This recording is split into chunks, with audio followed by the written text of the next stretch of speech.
Hold this position, Spartans. We just need to buy some time. Hello everyone, my name is James Klim. Welcome back to Red vs. Blue Season 10, Episode 7 review. I'm joined by Matthew Lake and Christopher Strong once again. Hello. Hello. And this time we're doing something a little bit different. Instead of having a gameplay and with us being limited, we're going to be doing the audio first, and I'll pick like a gameplay. This might be 2 gameplays, 3, I don't fucking care. But yeah, we're going to get into the review. Probably do a summarize throughout the entire thing from like start to finish, give our own opinions on it. So let's get started. In the beginning of the episode, we see Washington. Oh, by the way, this does contain spoilers, no shit. Go watch the video in the description. If you are a sponsor, you can see it early, and if you're not, you have to wait, 3 hours after sponsorship or something? No, 2 hours. 2 hours through sponsorship. Yeah. Okay, anyway, so the review. It shows Washington and Carolina on last resort. They're by the beach, and I don't know what they're trying to find. Or they try to find traces of, like, the director? I'm guessing so, considering that's, I think mission. it seems like they're trying to find, maybe they're trying to cover up something. Maybe they're... I'm not too sure if Carolina actually really is trying to kill the director or not. I'm still really convinced. Yes, she's saying we killed the director, but I'm not too sure. So... I can see why she hates him now, because, there's more evidence in this episode, in the flashbacks coming up where, she's kind of pissed at him.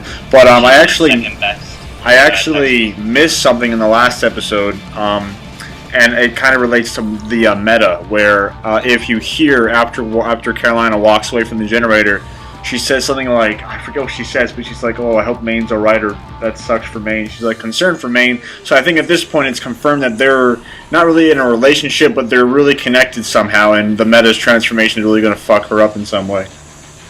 Definitely. Okay, so back to the episode. Yeah, and then Washington's telling Carolina, oh, I didn't find anything except anything we already found, probably in Season's 6 reconstruction.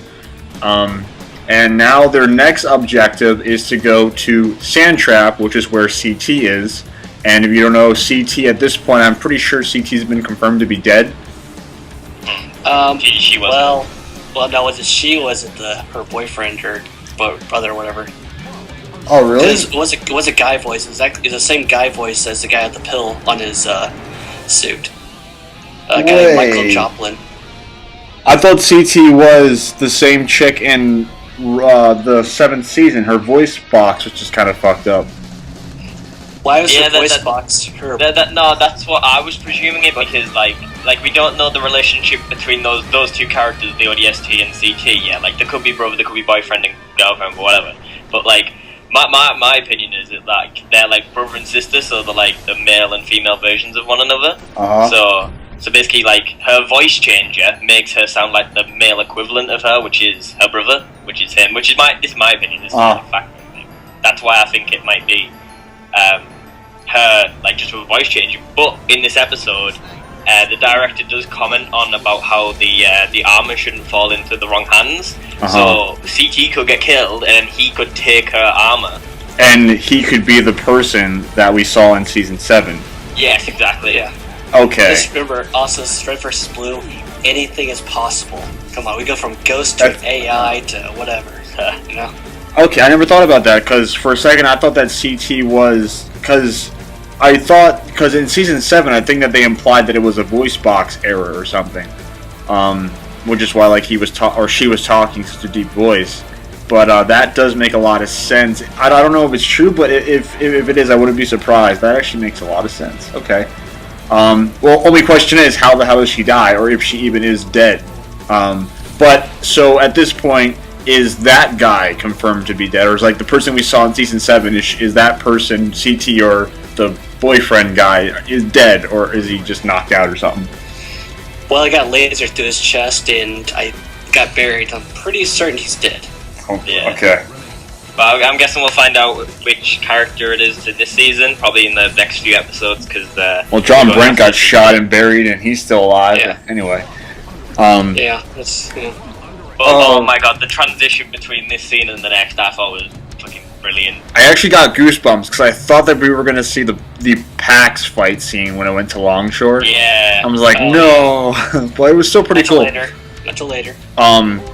I like the animation. I thought the animation was good, and iffy in some places. I thought in some parts of the episode, I think that was Wyoming in the water. Yeah, it was. Wyoming. I had a bit of concern about his voice. It didn't sound too great. Yeah. Well, here's my idea on the whole thing, is that he hasn't gotten Gamma yet, which might have... Oh, yeah. So it's possible that, he comes sillier and sillier as the time goes on or something like that, Okay. It'll sound more Wyoming, yeah. I think visually, this scene was kind of a letdown in comparison to the rest of the CGI this season. I thought some parts were okay, but like the scene where they're in the water looked really choppy to me. Yeah, all the Longshore stuff, like the visual quality wasn't up to par. But then I mean, the characters themselves, I think like the main ODSTs with like the red and black armor, they looked pretty good. The Marines looked iffy, but then again, they always look like that. But the environments look kind of iffy. I mean, that big, what's that called? Tilt down of like shot where it shows the entire Longshore. I thought that was okay. I mean, obviously some parts are kind of like blurry. In the Falcon, I thought the Falcon was like, you know how you play Halo Reach and then you go like you get out of the map and then you see like the Falcon models and they're all like blurry. Yeah, they're really shitty it looked like that a little bit. Yeah, but I'm guessing they've like actually modeled that Falcon themselves. Yeah. Or they've just ripped a really shitty model off somebody, but yeah. But the animation's not that big of a deal. I thought the Longshore scene specifically was kind of visually letting down the water, all the textures. It just didn't look right. But then when it like went to the space scene and then the scene inside the UNSC frigate, it kind of yeah, I thought that the shot with the ship flying through space, that was probably the best CGI shot in this episode. Yeah, you could tell where the artistic integrity kind of stopped and like another artist picked up, because like you get this dramatic change. And one other thing is the blue ODST was in the water with Wyoming. Yes, and I have no idea who that is. So I'm guessing. Oh, you guys are actually missing something very important here. The whole scene that revolves around one of the best parts in the episode, with the bird getting shot. I just laughed at that for some reason. I felt bad for the bird. I don't know why. I saw it break him down. I was like, oh, look, the bird, boom. Oh. Well, if the meta can live a 10,000-foot drop, the bird can live a freaking shot to the chest. I hope the bird's alright. Probably not, but you never know. It is red versus blue.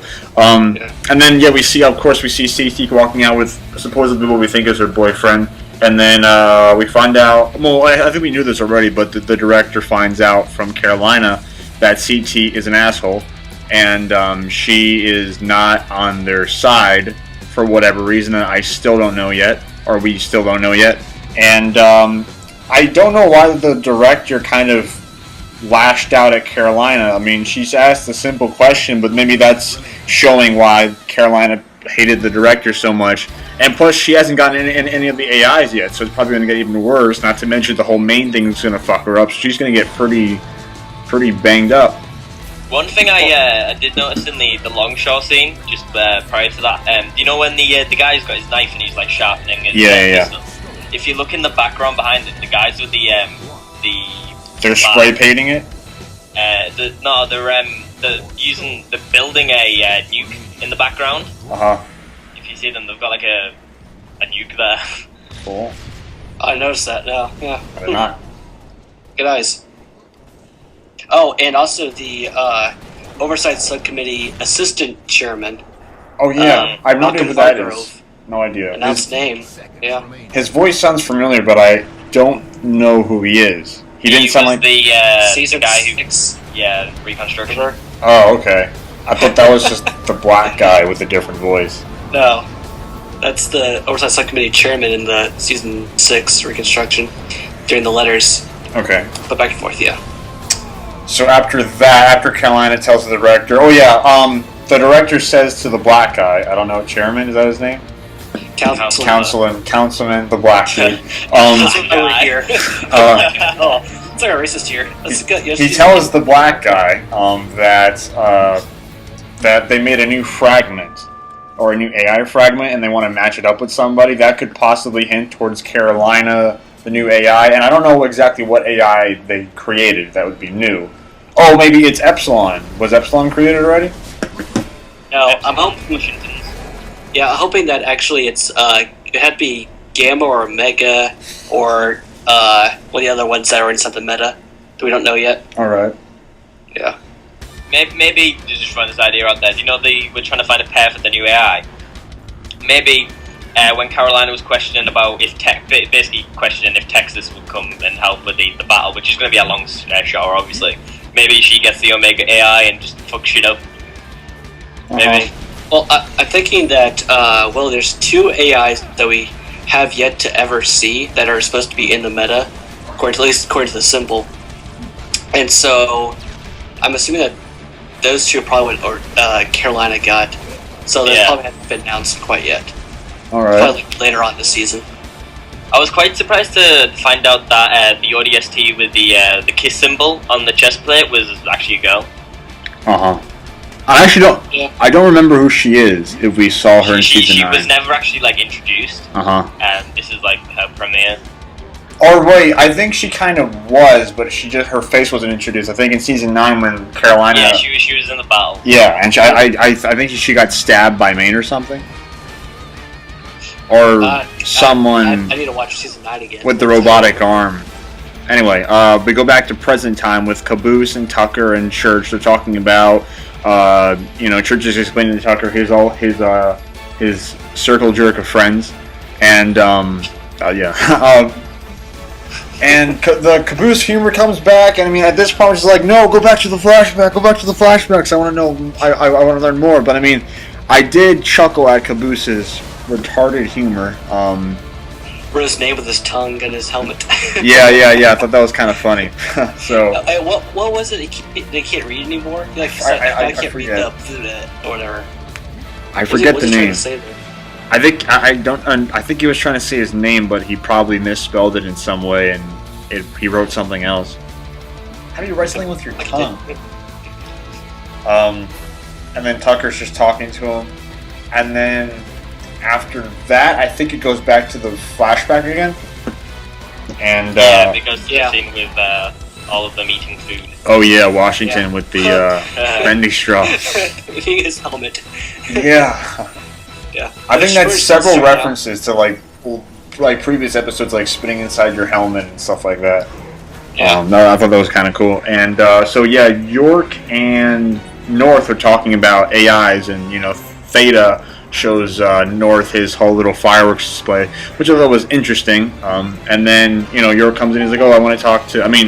York comes in, I want to talk to North. The 2 AIs go away. And then after that, they start talking about the Alpha and exactly what the fragments combined together could possibly create. And that kind of goes back to episode 6, where Sigma wanted to know, Rampasy immortality. Was it Rampasy? He wanted. I realized though was that I think Washington was actually the fans at that point. He's representing the fans, how lost they are sometimes, and the whole plot line. Yeah. I liked how this scene, as well as the scene, the other flashback in the ship. I liked how the visuals stepped up. You can compare this scene to Longshot scene. This is just dramatically visually better. All the reflections, it just looks a lot nicer. Than that was my concern with the Longshot scene. Mm-hmm. Longshot, sorry. Yeah, but the fact that Washington. I go back to eating the helmet. I guess that means that he's definitely not going to. They're not going to show any more Washington other than his hair from the last episode. Yeah, I think that's good actually. But I think the facial animations have dramatically improved as well. They look a lot more realistic rather than. North looked pretty good. York's crazy eye reminded me of Darth Sion from KOTOR 2. If you know who that is. His eye was kind of freaking me out, and it was popping out of his face. Ugh. Actually, the one that I did not like is still Carolina's. Actually. Yeah. Oh my God, her eyes! What is up with her eyes? It's like some crocodile devil. Yeah, the eyes fade into the skin. I'm pretty sure her eye in the last episode was pretty good. I don't know what happened in this episode. If she took the shit that the Dr. Kurt Connors took when he became the lizard. I mean, she looked like a freaking crocodile. It was kind of creepy. It's probably just the lighting situation, because it was a lot darker in the last episode, wasn't it? So maybe just because it's the brightest scene, we can see a lot more detail and notice the flaws. So as a wrap up, we they talk about the fragments and what possibly they could create, and I think, like I said, they're questioning what Sigma wants to do, which is the Rampasy thing. But overall, I thought the episode was pretty decent. Well, not decent, pretty good. I liked it a lot. There's still no progression in the present time, but the events that they're going to, like going to get CT in present time, I'm looking forward to that, and all the stuff going in the flashbacks, I'm very interested in. Like I said, I think every episode is just slowly building up to everything else. So they're doing a good job at anticipating, but I mean, I think it's I think the present time is dragging on a little bit, but I mean, like the plot lines that they're talking about, I think are interesting enough. It's probably just dragging the present day on a lot because maybe they just don't have a lot of ground to cover, because the way they kind of write about stories is where they begin and where they want to end up, and obviously there's not enough content between there and then, so they obviously just kind of have to drag it out. Yeah. Well, here's the problem though. In last season, we didn't know what the Red and Blues actually were up to, so we didn't see the whole meeting in Carolina and Washington, all that stuff that are going on. So we missed probably why it is that, where they're going to, the progression, everything. So it doesn't. It's kind of convoluted, I think. That's what the problem really is. Yeah. I don't know. But because of the weakness of the last season, yeah, kind of hurting this season a little bit. I think season 10 is overall a much stronger season than season 9. Definitely. Yeah. Season 9 was a very weak, non-story driven season. Well, it had a little story in there, yeah, at the very end. It had like 3 plot points in like 20 episodes. Yeah. Anyway, let's wrap this up. Overall thoughts? Remember season 7 though? What happened there? Season 7? It's fine actually. So far it's pretty good actually. It's building up a whole lot more. It feels like reconstruction suddenly, and I'm liking it. Awesome. Wrap up. I thought this episode was pretty good. My rating, I'll give it an A, but I don't know if it's my favorite yet because there's a lot of other good episodes out there. I just want some progression. That's really all I'm asking for.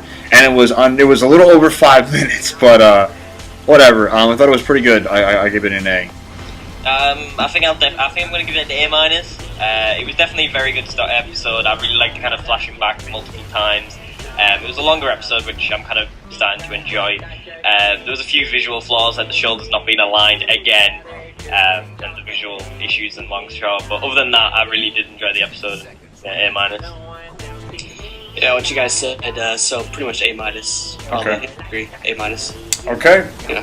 That is it for Red vs. Blue season 10, episode 7. You can catch me, GrievousRocks, Matthew Lake's YouTube, and Chris Strong's YouTube will be in the description. Also on the screen. Thank you for joining us, and stay tuned for... Are they showing an episode next week? I think it says every 4 episodes they do... A PSA. Yeah, next is episode 8, then a PSA. Okay, so we will have an episode next week, and then 2 weeks after that we'll have episode 9. Yep. Alright, thank you for watching, and I'll see you peoples later. See you guys. Bye. Ciao.